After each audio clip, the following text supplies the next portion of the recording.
Tara na't umuwi sa Alaga ngayong Pasko with this traditional Pinoy recipe na may unique twist. If you're a coffee lover and you want an alternative to the usual mango Graham, then this dessert is a Noche Buena must-have. Let's make Graham Tiramisu. Mix 500 ml of all-purpose cream and 500 ml of condensed milk in a bowl. You can add more condensed milk if you prefer it to be sweeter. Pro tip, make sure the cream is chilled. Next, add 200 gram pack of cream cheese to the cream and milk mixture. Whip thoroughly so the cream cheese blends into the mix.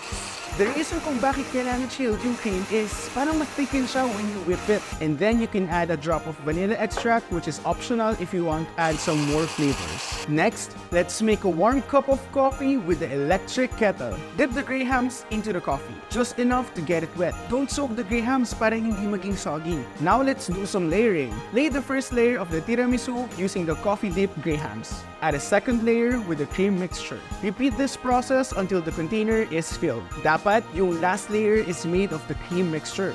Then, chill for 3 to 4 hours. Before serving, make sure to dust some cocoa powder on top. And boom! O diba mukhang binili sa cafe? See those layers? Try nyo na tong Graham Tiramisu para maging mas memorable ang pag-uwi natin ngayong Pasko.